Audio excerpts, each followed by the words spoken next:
Hola,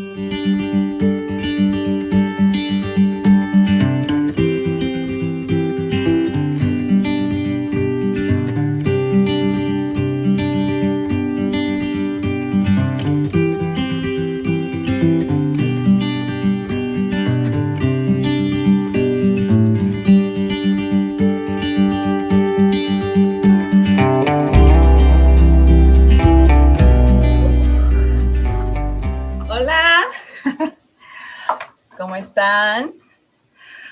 Ay, pues sí, yo aquí, si me pongo mejor me daño. Bueno, ay, me quiero poner cómoda. Déjenme aquí. Que en mi familia materna había una tradición, que por lo menos un descendiente de la familia fuera o monja o sacerdote. ¿En serio? Teníamos el destino predeterminado.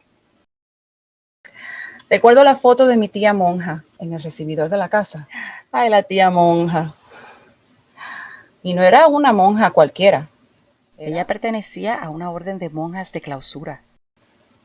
De esas que hacían un voto de silencio, que solamente podías visitar 1 o 2 veces al año.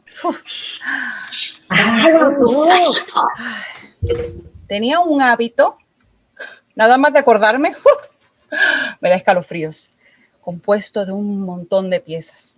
Que si el velo, que si el escapulario, tenía un cinturón lleno de rosarios, capa, medias, en fin.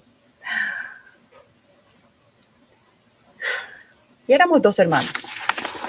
Y a los 10 años, ya mis padres estaban divorciados. Mi hermana estaba salvada. A ella le habían dado un nombre laico. En cambio a mí me dieron uno especialmente católico.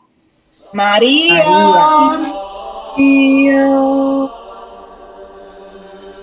Así que no había ninguna posibilidad de que alguien viniera a salvarme.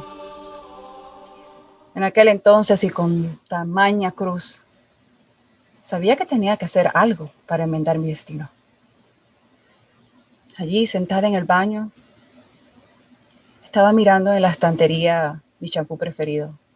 ¿Se acuerdan aquella de la muñeca con el cabello largo y las burbujas? Y entre ellos miraba los ingredientes yo.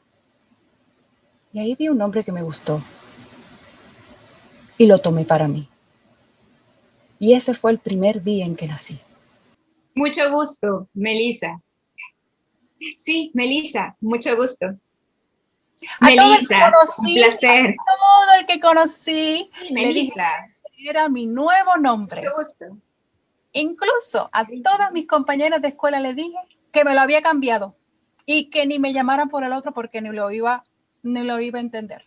Mis padres pensaban que quizás eso eran cosas de niña, que se me iba a pasar. Pero el tiempo pasaba y yo insistía y nada cambiaba. Así que tuvieron que acudir a otros métodos. Desde castigos varios que incluían aislamiento, confiscación, ley de hielo. Millennials. Disculpa, pero yo nací en los 60. Mira, no había nada más cruel para un niño de 11 años en el tiempo de los 70 que te quitaran el enchufe de música. Y para aquellos que no conocen lo que es eso equivaldría como, qué sé yo, que te quitaran el celular, la laptop, el iPad, Netflix. Al ver que nada de eso funcionaba, acudieron a otro método. La psicóloga de la escuela. Ellos pensaron que quizás tenía algún tornillo suelto. Las visitas a la psicóloga se volvieron una rutina diaria. Y yo no tenía ninguna química con ella. Porque sí, debes tener una química con tu psicólogo o con tu terapeuta. Nunca dejes que masajeen ni tu cuerpo ni tu mente sin tu consentimiento. Yo no sentía la confianza para decirle a ella todo lo que me preocupaba, pero ella insistía en que eso era un espacio libre para yo poder expresarme y decir lo que yo quisiera. Y ella insistía en que nuestras conversaciones permanecerían confidenciales y que en aquel espacio permanecerían. Siéntete libre de expresarte, María. Me llamo Melissa. Claro que sí. Te escucho. Continúa. Este espacio es de respeto, María. Melissa. En la escuela tenía una compañera rebelde, una femme fatal. Ay, nos unían para hacer laboratorios de química y física. Y bueno, Darwin las hace y ellas se juntan. Un día ella sacó un papelito de sus medias y ahí tenía como, no sé, como unas especies, parecía como orégano, qué sé yo. Y la metió en la botella que estábamos hirviendo y me dijo, inhala profundamente.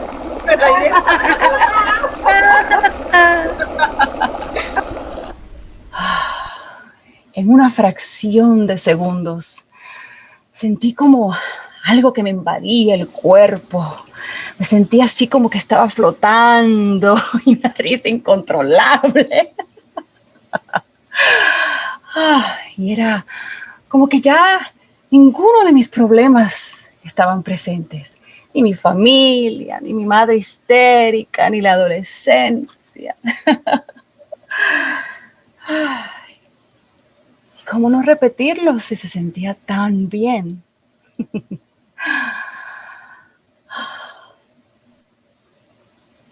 Y nadie te cuenta con empatía las letras pequeñas del infierno de las drogas. Cada vez necesitas más para llegar a esa paz. Y la caída a su vez es más estrepitosa. Y a medida que pasa el tiempo, te enganchas mal, te dan ataques de pánico y llegan las drogas recreacionales con las legales para paliar los efectos de las otras.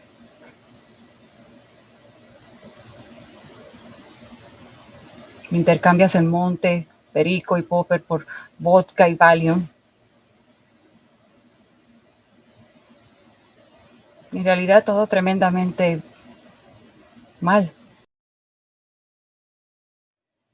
Después de tanto preguntar, querer ahondar en mi mente, quise darle un voto de confianza a aquella psicóloga de la escuela. Y le conté mi primera experiencia con la marihuana. No habían pasado ni 2 horas que ya habían llamado a mis padres. Y eso, que no había celular en aquel tiempo. ¿Para qué fue aquello? Vinieron furiosos y finalmente habían encontrado el gran motivo de mi rareza. Pero no me hablaron del peligro de las drogas, de lo que iba a ser para mí usar drogas. No. Para ellos, eso había sido la razón por mi rechazo a la iglesia. Fuerzas del mal han doblegado tu mente y tu espíritu a través de las drogas. Abandona ese cuerpo, espíritu maligno. Yo traté de explicarles una y otra vez que eso no tenía nada que ver, que eso había sido algo reciente. Pero no me creyeron. Nada, no creyeron nada. Y todo eso causó que todo en la casa empeorara. Todo era un silencio, secretos, vidas separadas. Y para ellos yo era el anticristo. Pensar distinto, mirar distinto, era para ellos el resultado obvio de mi uso de drogas. Un día recuerdo que iba de camino a la casa y comencé a sentir una sensación rara. Era muy extraño, no podía ni explicarlo. Todo comenzó a tener movimiento. Cada paso que daba retumbaba. Sentía que el corazón se me quería salir. Y tenía hasta unas náuseas horribles. Llegué a la casa y me desmoroné. No sabía ni explicarlo. Mi madre estaba rabiosa, furiosa. Y llamó a mi papá, que con mala gana vino para hacerme las 1000 preguntas como si fuera yo una criminal. A fin de cuentas no tuvieron otra opción que llamar a un médico, que así por encimita me revisó. Y dijo que todo iba a estar bien. De tratarse de un caso de reacción a las drogas, para mañana estará como nueva. El movimiento sin nombre no paró en toda la noche. Y al día siguiente, el médico regresó. No, y no porque mi mamá lo llamó. Él regresó porque se había quedado con la duda. Él sabía que yo no mentía. Y les dijo que yo tenía que ir a la clínica. Una bacteria había causado estragos. Tuve una parálisis facial, perdí la audición de un oído. Esos movimientos indescriptibles a los cuales no sabía darle nombre eran vértigo.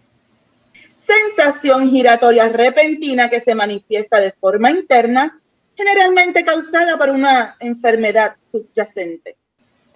La mano de Dios apareció en todo esto, usando su gran poder para castigarme, ¿verdad? Me quedé con mi oído roto. Pero en ningún momento entré en ningún parámetro religioso, ni en nada en lo que no quisiera ser partícipe. A los 17 años me fui de mi casa.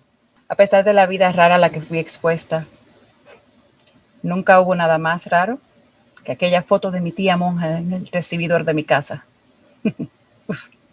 Vivían conmigo en aquel entonces, un viejo que había sido un prisionero en un barco en España, un orfebre millonario travesti.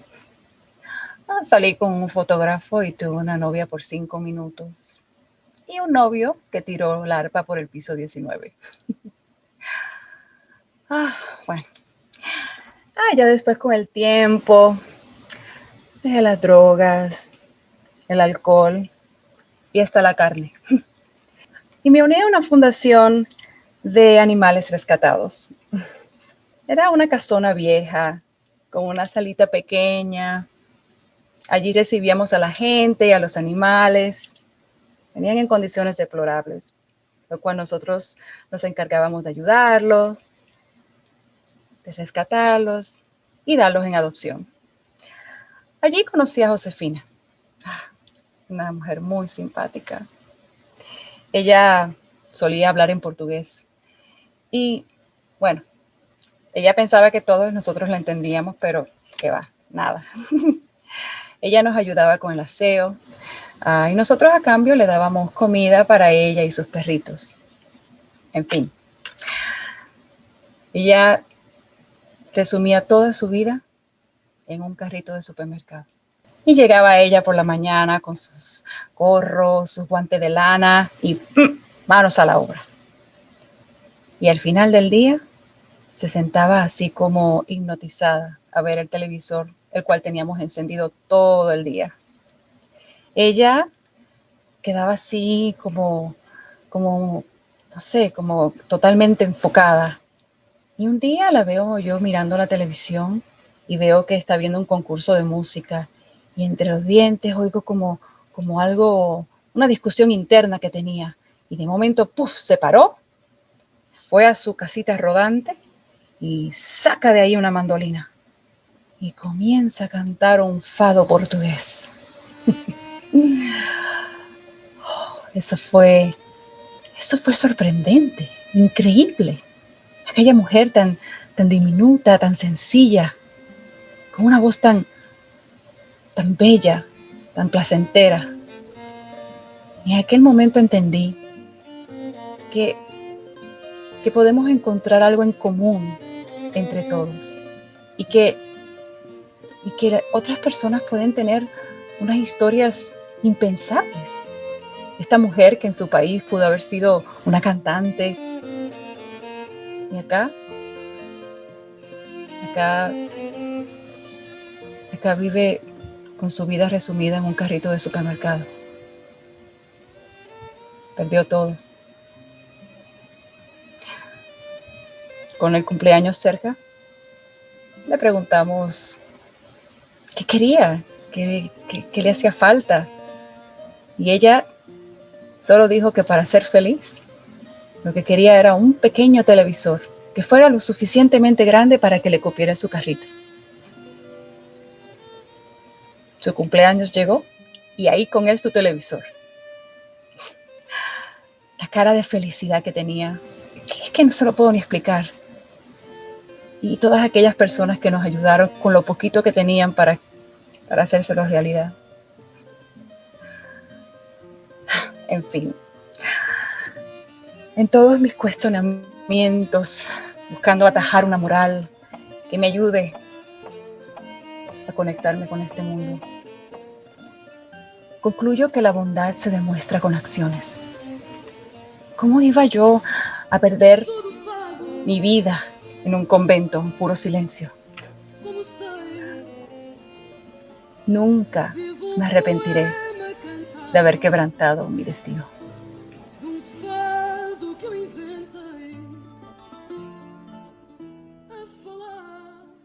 Hola, mi nombre es Carmen. Tengo 56 años. Cuando pensé en contar mi historia, me dije, debes decírtelo en voz alta primero para estar segura que recuerdas con claridad todo lo vivido en esos 14 años. Pero mientras repasaba todo lo vivido, comencé a llorar. El sentimiento me tomó por sorpresa. Sí, ya yo me había recuperado de todo, sobrepasado todo, nada me dolía. Pero me di cuenta que no fueron los sucesos acontecidos, sino revivir mis ilusiones. Todas esas ilusiones que yo tenía y que se deshicieron como se deshace la arena entre mis dedos. En el 83 me lo crucé bajando la escalera. Fue amor a primera vista. Tímidamente se acercó a mí y comenzamos a hablar. Era un tipo de hablar pausado, de buen vestir. Es más, se parecía a Sylvester Stallone cuando salió en la primera película y desde luego antes de que le trozaran el rostro. En poquito tiempo se convirtió en mi enamorado oficial. Pero él tenía algo que a mis 19 años no logré captar. Yo era una muchacha criada en la casa, apenas salí con un par de chicos, pero nunca nada en serio. A él le gustaba tomar alcohol. Todos los domingos, él se iba al viejo barrio donde él se había criado y de allá venía tardísimo, borracho, ebrio. En ese momento no me pareció importante. Con el tiempo comenzamos a tener relaciones íntimas, sexuales. Y eso hizo que yo me apegara más a él, que me cegara y que no viera más allá. Hoy estoy convencida que la mayoría de nuestros errores comienzan cuando decidimos acostarnos con el que creemos nuestro amor y que apenas conocemos, creyendo que estamos enamorados, cuando en realidad lo que estamos es Caliente. Horny. Cachonda. a todos los lugares que íbamos, estaba el trago de por medio. Noté que él tomaba solo. Comenzaron los plantones, los malos tratos, palabras fuertes. Terminábamos y volvíamos. Yo lo dejaba y él volvía y tocaba la puerta a pedirme perdón. Perdóname. Perdóname. Perdóname. Y yo accedía. Y aceptaba todo lo bueno, pero también todo lo malo. Yo tenía mi estima por el piso.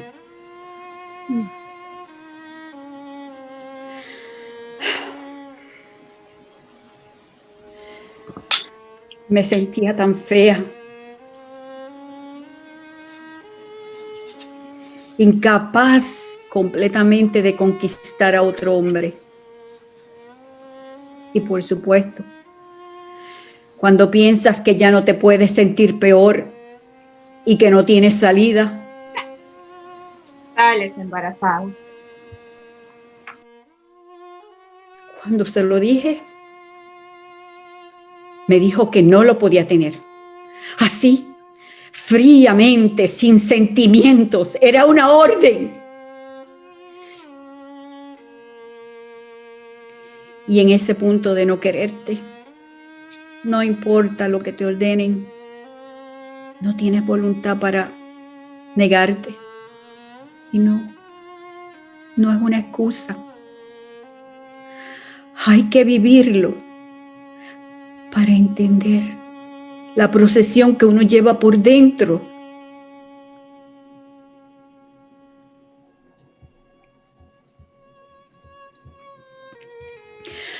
Lo hice. Aborté a mi bebé. Tenía miedo de tener un hijo sin padre. Es algo que me ha costado mucho superar. Solo Dios me ha ayudado a sanar. Si yo hubiera sabido que nos íbamos a casar, no lo hubiera hecho jamás. Pero no lo sabía, no me lo imaginaba. Yo nunca supe exigir.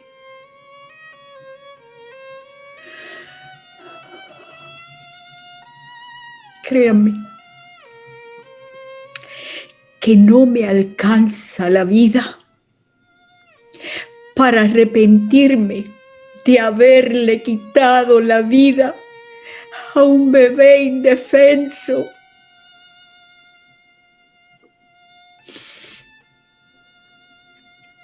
Aunque sé que Dios me ha perdonado, me ha dado 5 ahijados que quiero como a mis hijos y la bendición de una hija propia. Cuando cumplimos 8 años, hablamos de matrimonio. Me casé súper ilusionada, a pesar de los 20,000 problemas y traspiés que llevábamos, pensando en el matrimonio perfecto. Voy a tratarlo tan bien que siempre va a querer estar en la casa. Ahora casados, sus ideas machistas le hicieron pensar que yo era su esclava. Tenía un negocio de vender ropa y fue y me matriculó para que yo aprendiera a manejar las máquinas de coser. Se sentía con tanto poder sobre mí. Quería que yo quedara embarazada ahí, ahora mismo. Y por desgracia no sucedía. La nena nació 2 años después de él darle con el tema y el tema. Él seguía bebiendo, No me daba dinero para el diario vivir. Y todos los días yo iba a casa de mi madre a pedirle que me regalara algo para yo cocinar. Yo no trabajaba, pues no terminé mis estudios. Y solo sentía que lo único que sabía era cocinar. Me sentía atrapada, sin salida. Entonces quedó embarazada y en vez de alegrarse después de tanto joder. Mortificarme. Fastidiar. se portó peor. No llegaba a dormir a la casa y cuando venía, llegaba borracho, maltratándome. Yo estaba harta y mi niña creciendo en medio de todo esto. Un día teníamos una reunión y en medio de todo el mundo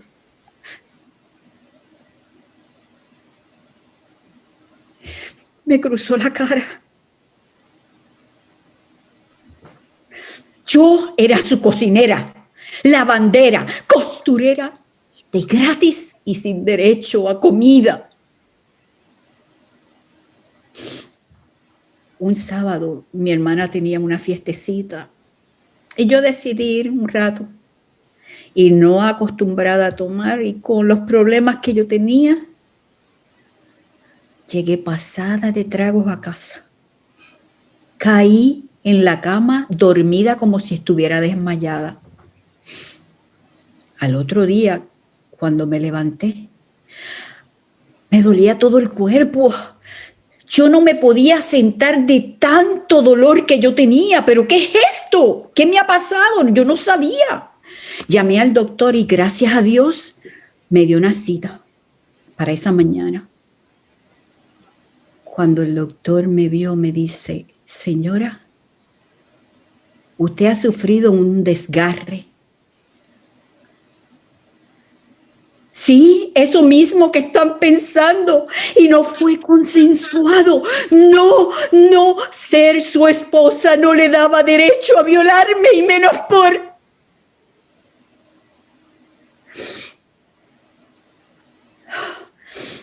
Ay, pero esa fue la gota que derramó el vaso. Ya no quise hacer nada en la casa, ni cocinar, ni lavar, ni planchar. Llamé a mi mamá y ella me dio un cuarto en la azotea de su casa. Desde el mismo lugar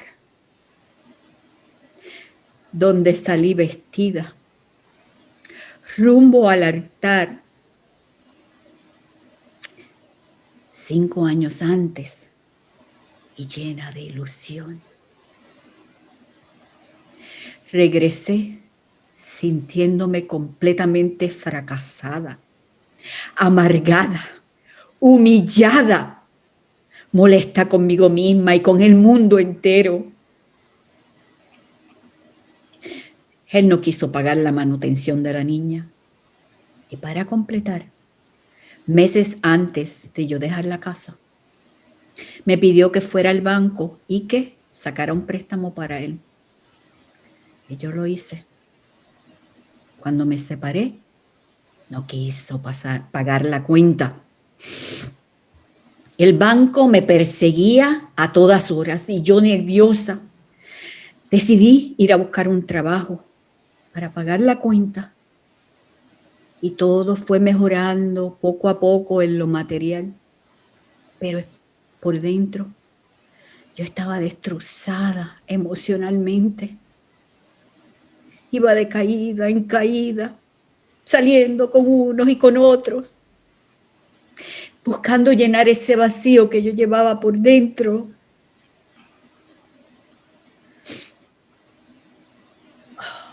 Pero la paz llegó a mí cuando conseguí el divorcio finalmente. Fue como si me quitaran un peso enorme de mi cuerpo.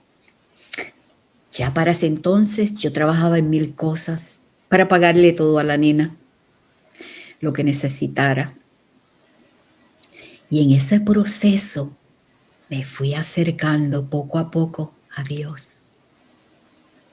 Entré a una comunidad católica que me aceptaron como una hermana más y me ayudaron a crecer en lo espiritual. Finalmente logré mi salud emocional y espiritual. Mi vida dio un giro de 180 grados. Hoy estoy llena del amor de Dios. He ido sanando poco a poco mis heridas. Y sí, puedo decir que soy plenamente feliz y que no necesito la sombra de un hombre en mi vida. He perdonado a todos los que me hicieron daño, incluso a Él. Jesucristo lavó mi alma, sanó mis heridas. Sí, hoy puedo decir que soy plenamente feliz. Vivo con mi madre y mi hija en paz.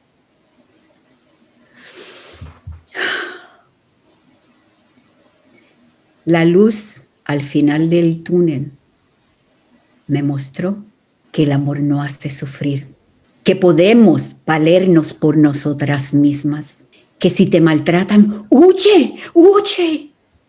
Tú tienes que quererte más que a nadie y por sobre todas las cosas, tú vales mucho, vales mucho. Y nadie debe maltratarte o hacerte sentir fea. Cada mujer tiene su encanto y la belleza no está en una cara o un cuerpo bonito, sino en un alma serena, llena de paz, que sabe dar y recibir amor del bueno. Pero lo más importante es que solo Dios puede sanar los corazones rotos y hacerte una nueva persona. Por lo menos eso Él hizo conmigo. Y estoy bien segura, bien segura que Él está para todas ustedes. Solo tenemos que buscarlo. Todo nuevo se tornó desde que su paz hallé. Hi, how are you? I am Katia y soy la mamá de un chico de 16 años doblemente excepcional. Twice as lucky. Pertenece al espectro autista, más específicamente es Asperger y superdotado. Así que soy la madre de un niño súper inteligente que tiene problemas en la comunicación no verbal. Fue diagnosticado a los 9 años y desde entonces todo ha cambiado.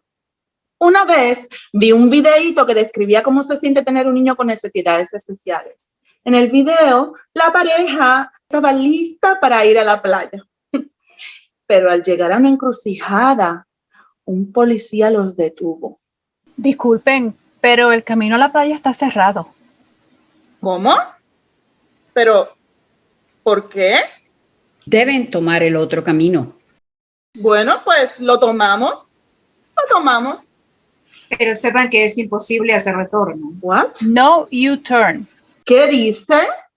No U-turn.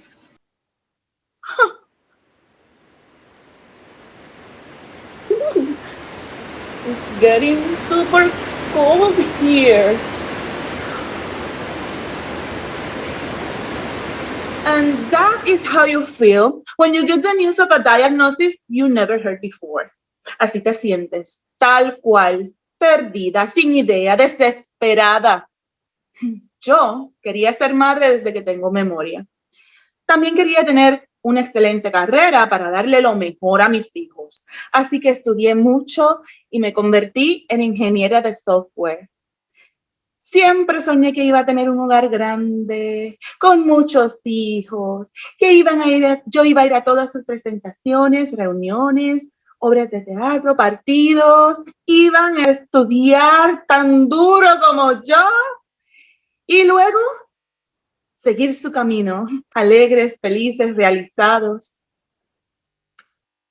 Ingenua, lo sé. But I was going to the beach. Después de casarme y de tener años intentando sin éxito quedar embarazada, me operaron y quedé embarazada de mi hijo. Fui la persona más feliz del mundo cuando aquella enfermera llegó con el resultado. El embarazo se complicó y al final tuve que estar en cama durante las últimas semanas. Also, my son was in the pike position. Extendió sus piernas y nunca las volví a retraer, por lo que tenía las piernas en dirección a la cabeza. Nació por cesárea. Le tomó alrededor de 1 año dormir con las piernas derechas. Pero de todo lo demás estaba bien. Y alcanzó todos sus hitos de desarrollo a tiempo, incluso antes. Quería caminar antes de gatear, pero lo enseñamos a gatear. Y lo hizo antes de caminar a los 11 meses y medio. Estaba completamente entrenado para ir al baño a los 13 meses, no diapers at all. Comenzó a hablar bien clarito e incluso trató de hacer historias en su media lengua a los 2 años. Era muy gracioso. A los 4 años era completamente bilingüe, hablaba inglés y español. Era lindo, inteligente, juguetón, hablador y sorprendentemente bueno. Nunca tuve que decirle nada. Si le decía, don't play with that, no volví a tocarlo, never. Yo estaba tan feliz por eso que no me di cuenta que eso era una señal clara de lo literal que es mi hijo. El único problema que noté fue su gran incapacidad para aceptar que no siempre era el ganador. Lloraba y se frustraba tanto que no quería ni hablar. Se enojaba mucho cuando le decíamos, ¡ay, es solo un juego! Pensamos que lo iba a superar, pero no. Seguía empeorando. A los 6 años, paró por completo un partido de fútbol con un colapso nervioso en el medio del parque. Solo porque otra persona de su grupo anotó un gol y no había sido él. He wanted to be the cause of winning all the time. He also had issues with fine motor skills, como amarrarse los zapatos o abrir las tapitas de la pega. Todavía a los 16 años no puede hacerlo. So, por muchos años, we have thanked God for Velcro and now for clip-on shoes. In 1st grade, he was tested and identified as gifted. Superdotado. Tenía el vocabulario de un niño de 19 años.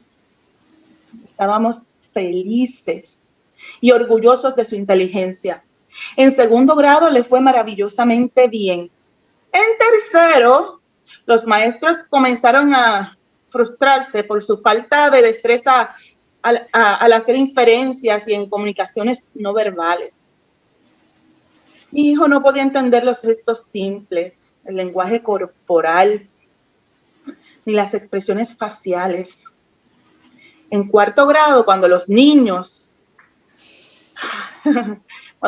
comienzan a hablar con doble sentido y con gestos, mi hijo no entendía nada. So kids start mocking him and leave him aside. La mente literal de mi hijo, que entendía todo lo que le decían, pero no lo que le querían decir, se estaba convirtiendo en un problema real.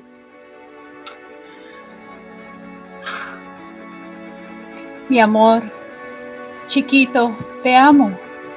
Todo va a estar bien. Te lo prometo. Te lo prometo. Something was terribly wrong with my son. Pensé que el estrés y la frustración lo estaban volviendo loco. Ese día Ese día nuestra vida dio un giro. Ese fue el día que empezamos a subir la montaña. Tras varias visitas a diversos especialistas, finalmente se confirmó el diagnóstico. Mi hijo estaba dentro del espectro autista. Y así comenzamos un largo viaje de aprender un mundo nuevo, lleno de exámenes, evaluaciones, terapias, luchas con los maestros y las escuelas para conseguir una educación apropiada para mi hijo. Lucha con la familia y con los amigos para hacerlos entender todos los retos que mi hijo estaba enfrentando y sobre todo, todos los talentos que tiene. Y evitar que le llamaran Weird. Oppositional. Carlos. raro, tonto, malcriado, solo porque es tan inteligente para algunas cosas y no para otras. Muchas personas pensaron que él estaba fingiendo. Leímos un libro llamado Reglas del Asperger. Explicaba tan bien y tan fácilmente todo lo relacionado con el tema que se lo di a mi hijo de 9 años y después de leerlo me dijo, Mamá, this is me. This describes me. That is what I am. sí, mi amor. Ay, estaba tan aliviado de saber que no era simplemente el niño raro. Lo próximo fue enseñarle lenguaje corporal. Hay libros enteros que te enseñan. This face means this. That face means that. Aprendió la mayoría de las expresiones faciales y movimientos corporales así. Hoy en día lee a la gente mejor que yo. Al mismo tiempo trabajamos con un diccionario de coloquialismos y dichos para que cuando escuchara algo que literalmente no le hacía sentido, buscara el significado. Por ejemplo, como cuando uno dice, Oh my God, it's raining cats and dogs. Significa que están lloviendo mucho, no que gatos y perros están cayendo del cielo. O break a leg. Mucha mierda en ese estreno. Significa ten buena suerte en el ámbito del teatro.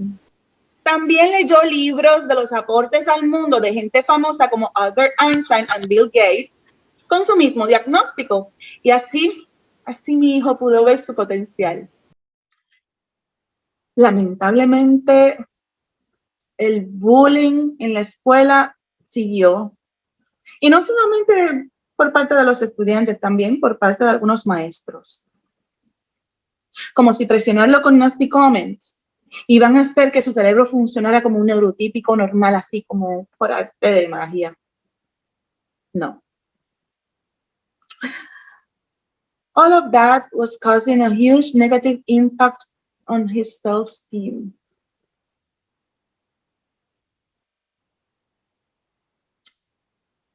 En quinto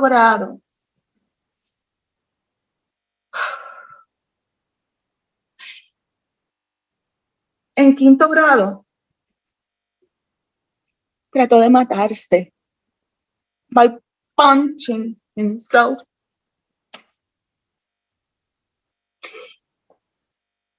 Y al ver que no le funcionaba, se frustró aún más.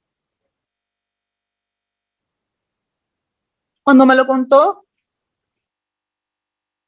mi corazón se hizo pedazos. Mi bebé a los 10 añitos de edad estaba tan harto y tan cansado. No quería vivir más.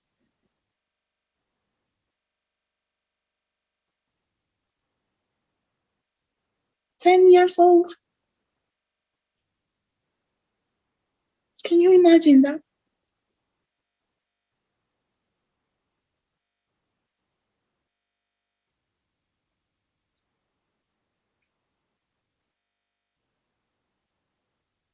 Se intensificó la terapia psicológica. Comenzó la travesía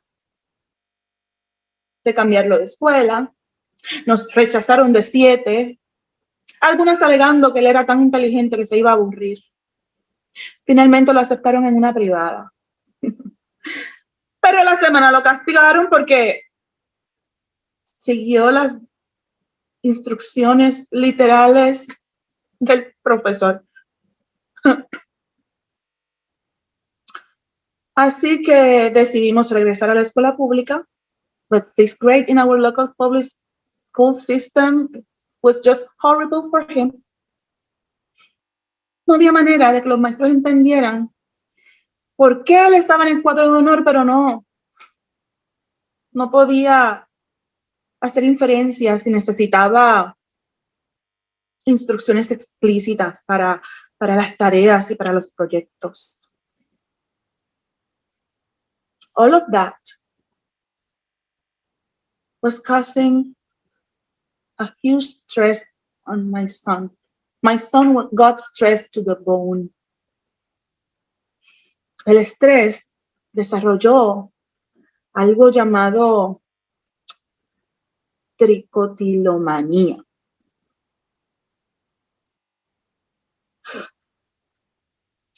Tenía espacios de calvicie en distintas partes de su cabecita. En las clases usaban una palabra clave para hacerle saber que se estaba jalando el pelo. Y en la casa yo le aguantaba las manitas cuando lo hacía. Hubo que medicarlo por mucho tiempo. 7º grado fue aún peor. Y en menos de un par de semanas lo sacamos de la escuela y probamos homeschooling por un tiempo. Intentamos también en otras escuelas privadas, incluso en la escuela católica. Fallaron en entender las necesidades de mi hijo. But let me tell you something. He's currently preparing to take the GED to move into college, donde finalmente espera encontrar su camino a una mejor experiencia de aprendizaje.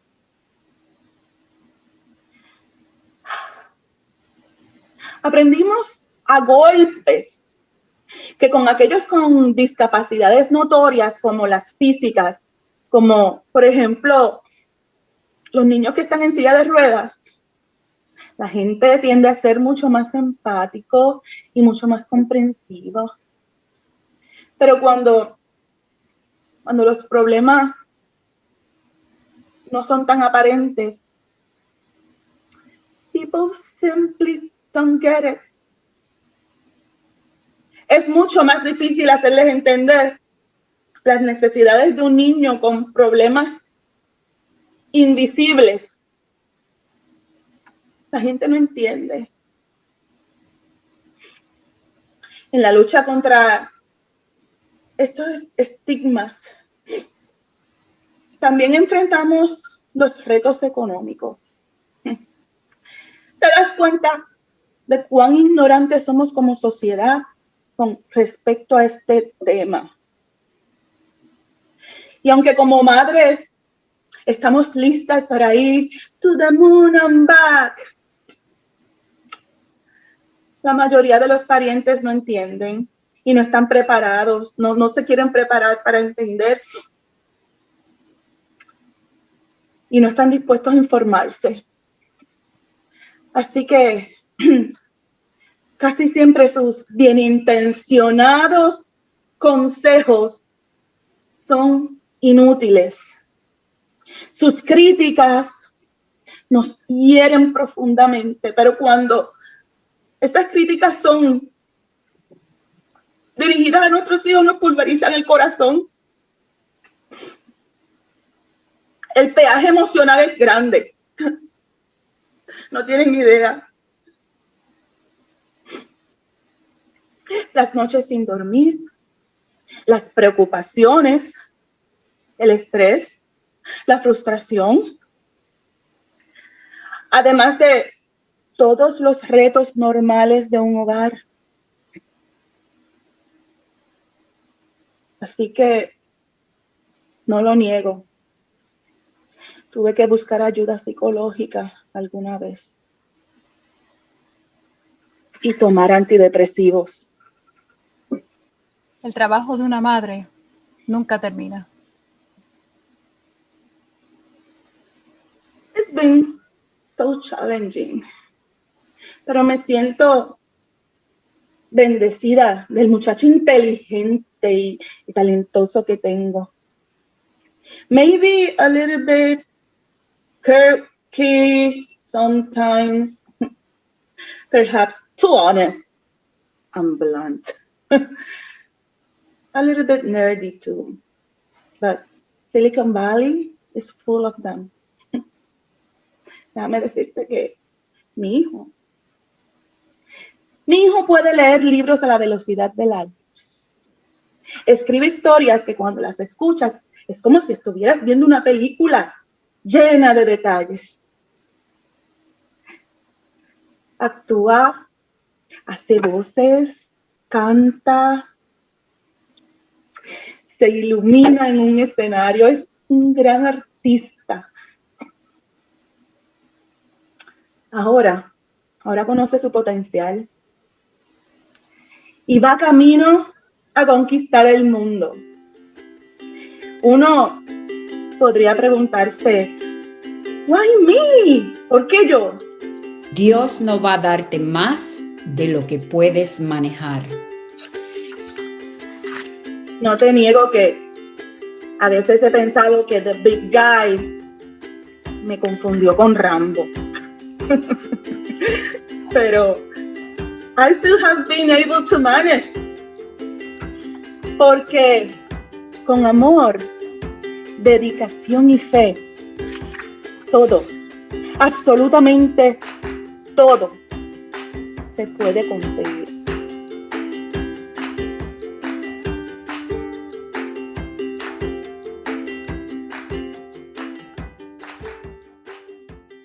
Parada al lado de su cama de hospital, en sus últimas horas de vida, sabía que el final estaba cerca. Que aunque la idea me dolía profundamente, creía que esta traería paz, alejando el dolor que la había atormentado por tanto tiempo. Y así fue para ella, pero no para mí. Para mí fue solo el comienzo de un largo camino sin su sonrisa y sin su amor. Mi madre fue una mujer hermosa, de coquetería natural y dulzura obvia. Era una de esas mujeres que atraían todas las miradas al pasar. Una mujer especial, sin duda, pero ella no lo sabía. Mejor dicho, nunca lo creyó. Yo no crecí con ella. Me crié en casa de diversos parientes, siendo la extraña, la que no pertenecía, la que sobrevivía porque un día su mamá vendría a verla, a llenarla de su amor, de su encanto, y tal vez con suerte se la llevaría con ella, pero eso nunca sucedió. Crecí en ambientes hostiles e inestables.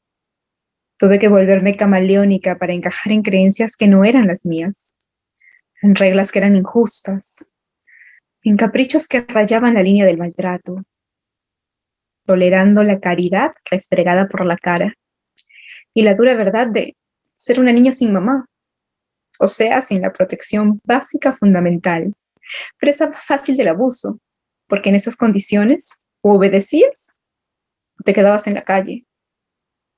Sobreviví con la esperanza de tener una vida normal, rezándole todas las noches al Dios en el que debía creer, para que por favor lo ayudara, para que pudiera venir por mí, para que me amara, para que me prefiriera, para que deje las fiestas, los amigos y los trabajos de madrugada.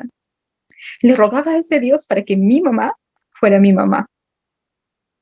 Esperé años, sin rendirme, como cuando tienes un motor en marcha que nunca para, porque si paras pierdes. Y así fue creciendo, hasta llegar a una edad en donde no la necesité más. En realidad, desde hace mucho tiempo había aprendido a ser grande. Crecí con migajitas de su amor, con retazos.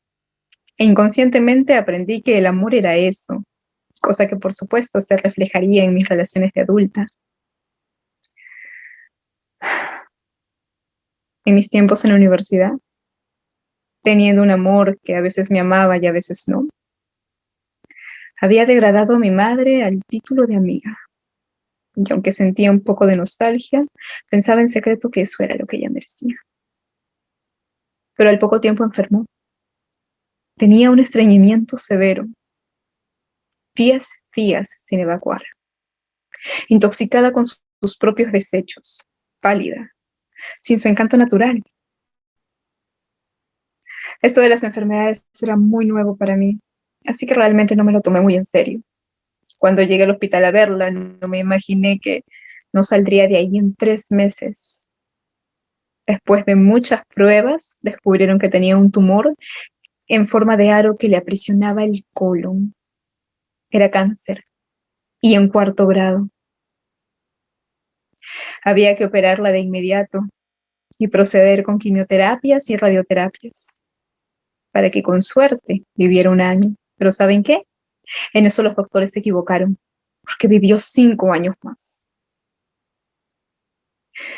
Los 3 meses en el hospital fueron solo el comienzo de su largo camino hacia la muerte. Llegaron los días de la pérdida del cabello y con él la esperanza. Mi madre, de revoltosa cabellera roja, ya no se reconocía en el espejo. Se deterioraba lentamente, mientras yo vivía una pesadilla de la que no tenía idea cómo salir. Me laceraba el alma verla sufrir, no verla brillar, no ver a esa mamá que añoraba de niña. Ahora que la tenía frente a mí, quietecita, se había transformado en algo que no reconocíamos. Entonces otra vez recurrí al Dios en el que debía creer, pidiéndole que la cure, que la dejara volver a ser ella, que fuera a sus fiestas y que fuese feliz como mejor le pareciera, que le diera otra oportunidad, que no se preocupara más por mí que yo. No le iba a pedir que fuese mi mamá. El tiempo siguió pasando y la pesadilla solo se intensificó. Cada nueva quimio tenía efectos secundarios diferentes, sin mayores beneficios a largo plazo. Solo un deterioro largo y profundo. Durante esos años la vi ingresar al hospital 1 o 2 veces por mes. La operaron 3. El malestar y la enfermedad eran su nueva forma de ser. En su lucha por vivir estaba absolutamente entregada a la derrota, sintiéndose merecedora de su desgracia y viviendo su enfermedad como un castigo de Dios. Es en el que debíamos creer, por haber sido una mala madre, por no haber logrado nada en la vida, por haber sido una puta y nada más. Porque nada, a excepción de la hija que había parido pero que no había criado, la iban a salvar del infierno en el que vivía, y peor aún, en que le esperaba después de muerta. Yo luchaba por mantenernos en pie, usando de sedante el dolor placentero en forma de sexo casual, que de cuando en cuando me ofrecía este amor itinerante del que les había hablado. El cáncer de mi madre se expandía, devorando con gula su cuerpo y su energía.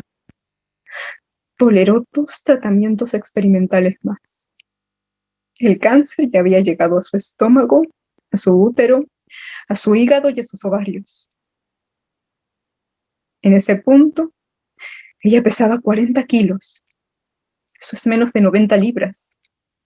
Su piel era plomiza y sus venas tan delgadas. No tenía los mismos reflejos. Y nada en su cuerpo estaba en su sitio natural.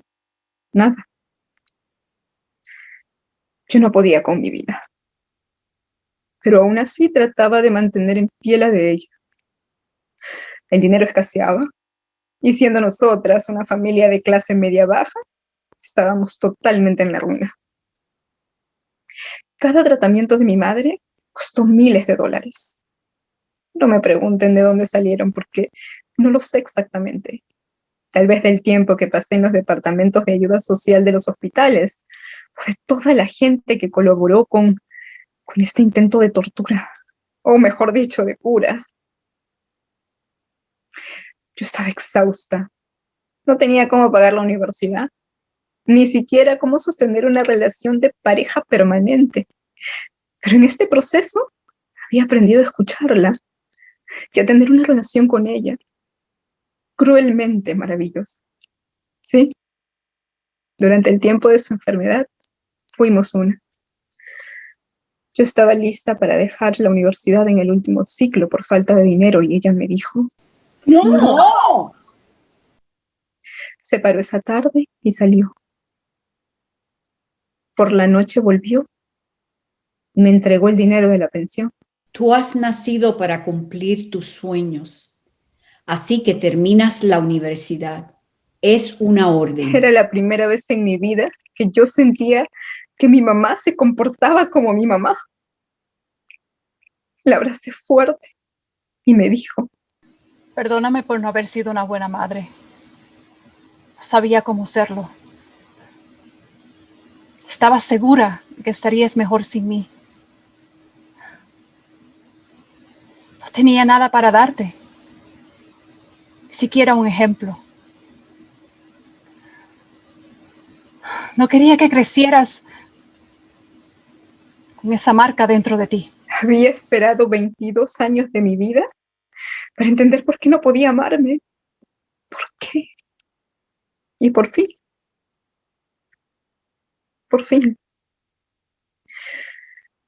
unos días después el médico le dijo que no podía recibir más tratamiento, que era hora de la terapia del dolor y de quedarse en casa hasta que llegase el momento. Seguí con la universidad y con este amor de a ratos, que era como un escape de mi realidad. Me consolaba creyendo que la noche que pasábamos juntos él me amaba. Mi madre me había pedido que lo dejara, pero yo no estaba lista todavía. Nunca imaginé que alguien podía pesar 30 kilos, que tu piel podía lucir de un plomizo verdoso, que tus ojos se podían volver amarillos, y que el estómago se podía llenar de un líquido que no sabes cómo se produce. Faltaban 2 meses para terminar la universidad. Mi madre estaba muy débil y ya se había vuelto adicta a la morfina. Pasó de usarla cada 8 horas a cada 4 y después cada 2. También había comenzado a perder la lucidez. Sabía que el final estaba llegando, pero aún así prefería no hablar del tema. En medio de todo esto, me gradué y ella estuvo presente, caminando lentito y con una dosis doble de morfina, viéndome sonreír y sintiendo que estaba de más allí, porque nada de eso era resultado de su esfuerzo, pero sí lo era. Yo había llegado hasta el final por ella. En la última conversación lúcida que tuvimos, me contó sobre su infancia, los maltratos de su padre y de su madre, la pobreza en la que había crecido y la ignorancia que la había rodeado. No terminó el colegio, la habían sacado en los primeros grados porque confundía unas letras con otras y no se podía desenvolver como los demás niños. La maestra decidió llamarla bruta. Hoy en día le llamamos dislexia. Me contó cómo perdió a su hermano en una balacera, que el hijo mayor de su padre le había tratado de tocar indebidamente y que una tarde, mientras regresaba a casa, los tipos la llevaron a la fuerza a un matorral para violarla.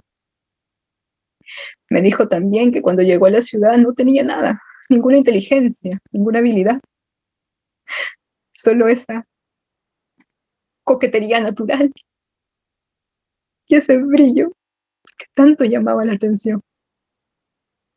Y así es como entró a la prostitución. No conocía otro camino.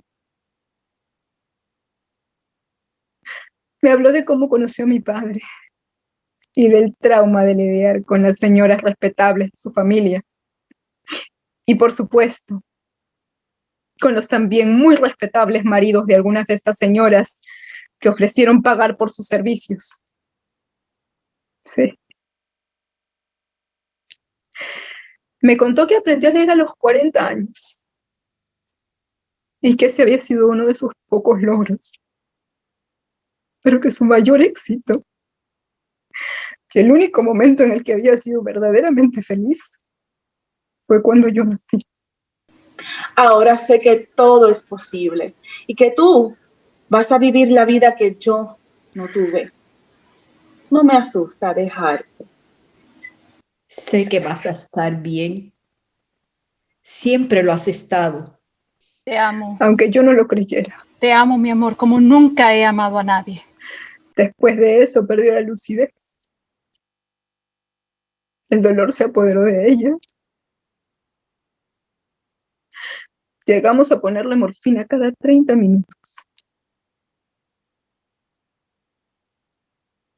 Se pasaba las noches gritando de dolor.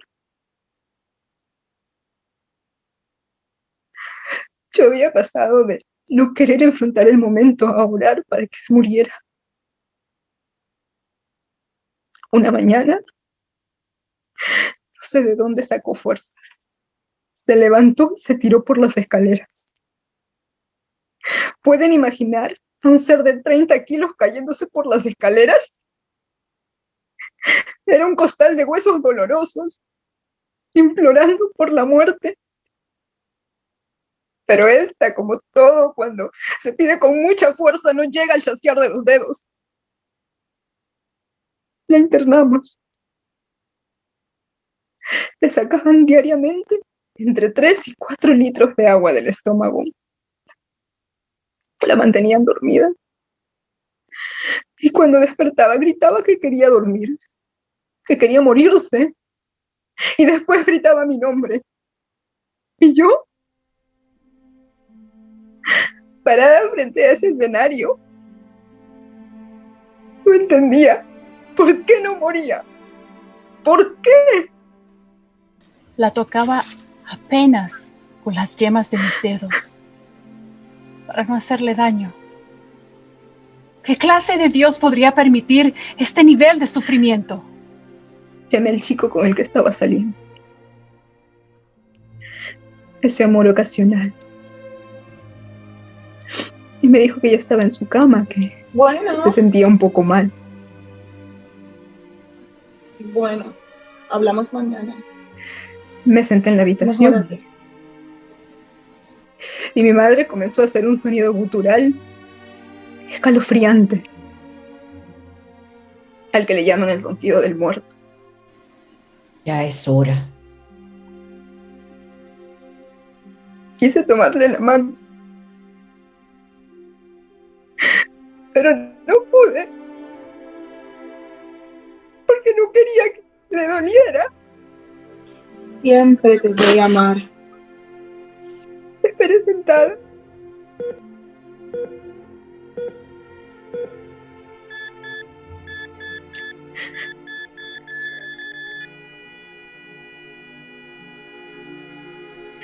Eran las 4 de la mañana. Había un restaurante de 24 horas cerca. Me senté, pedí un café. Estaba esperando el amanecer. Pero a cambio, llegó un taxi del que bajaron mi amor con otra chica de la universidad. Ebrios y muy cariñosos. La verdad es que no se podía tener el corazón más roto. Simplemente seguí mi camino. Te echo de menos. Pasaron 6 meses antes de que yo pudiese hablar del tema conmigo misma. No había botado ni una sola lágrima. Te digo al aire. Y una noche cualquiera, de la nada, Te busco, de te repente, pienso, te siento y siento no pude parar de llorar. que como tú no habrá nadie. Y aquí te espero con mi cajita de la vida, cansada, oscura, con miedo y este frío. nadie me lo quita. Pasó un tiempo más para que yo entendiera que dentro de su enorme carencia, ella me había dado todo lo que tenía para darme, y aún más, porque eso hacen los padres, te dan lo que tienen, lo mejor y lo peor, para que tú puedas defenderte en este mundo. Entendí que mi madre renunció a mí para darme una vida mejor, porque se amaba tan poquito y se sentía tan insignificante. Juraba que yo estaría a salvo y más seguro con cualquiera que no fuese ella, pero se equivocó. Porque los padres también se equivocan. Entendí que su cáncer había durado todo ese tiempo porque era el castigo que ella se estaba dando a sí misma por haber sido lo que fue. Y hasta el día de hoy me sigue entristeciendo no haberlo entendido antes. Tal vez eso hubiese ayudado más que mis infantiles oraciones. Aprendí también que el amor es incondicional. Está ahí cuando lo necesitas. Y no es una noche de sexo casual para llenar vacíos existenciales. Desde ese entonces vivo mi vida lo mejor que puedo. Agradezco por cada cosa que tengo. Trabajo cada día en no ser tan dura conmigo misma, en no criticarme, culparme o castigarme por nada. Me he regalado un amor hermoso que comenzó por mí y se extendió a mi esposo. Y sé que el día que tenga un hijo o hija, también me equivocaré. Pero le contaré esta historia para que entienda cómo es que ahora puede gozar de una madre presente, amada y sobre todo feliz.